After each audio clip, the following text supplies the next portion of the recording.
Hello guys, nandito kami sa Hulo.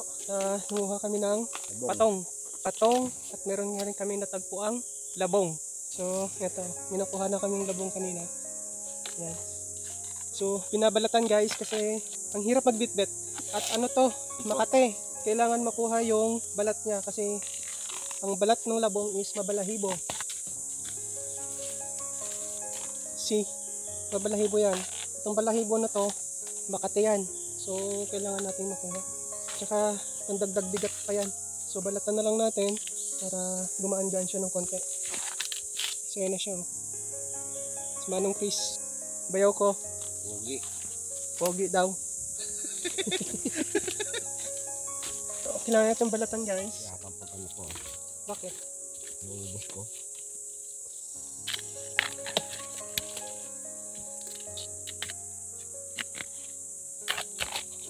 Lahat ba dito sa atin alam yung labong o tambo? O baka yung mga nasa syudad hindi alam yung tambo, no? So, at baka hindi nila alam na ito pala yung kinakain. Kinakain pala ang kawayan. Pero, for sure ako, sa mga taga-probinsya, alam na alam nito. Masarap to guys pag sinabawan, lalo mayroong kabute at mayroong saluyot. Ano? Sarap ng sabaw.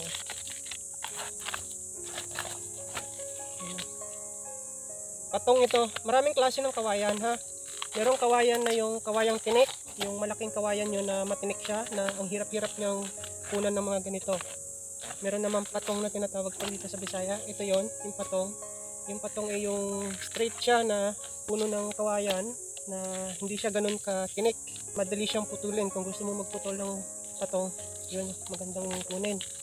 Meron ding bayog na tinatawag. Yung bayog is parang kawayang tiring. Makapal naman siya. Yun yung karaniwan na ginagamit sa mga pambahay, yung mga pusog niya. Kasi makapal yun. At meron din namang tiring na tinatawag. Yung kawayang tiring, na kawayang tiling na tinatawag nila. So yun naman yung parang small version ng kawayang tinik na maninipis lang yung ano niya, yung katawan. Ano siya guys, oh.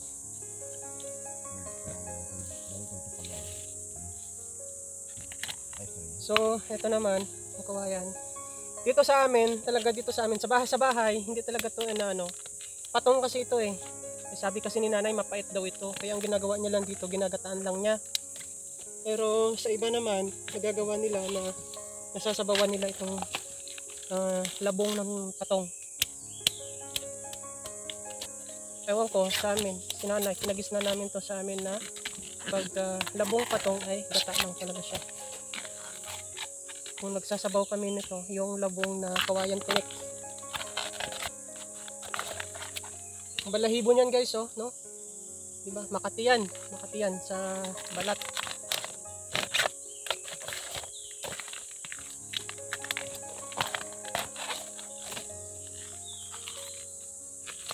Nakaraang kuha din namin dito.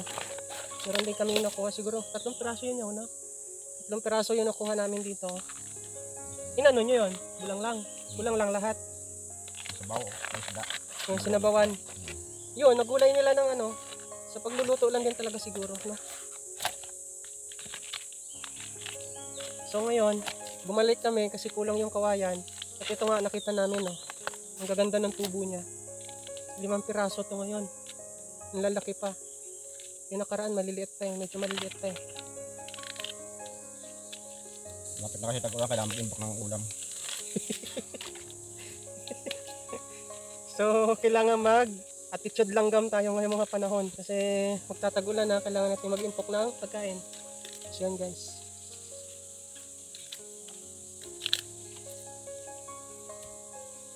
So, yun lang muna. At thank you for watching. See you now, future vlogs. Bye!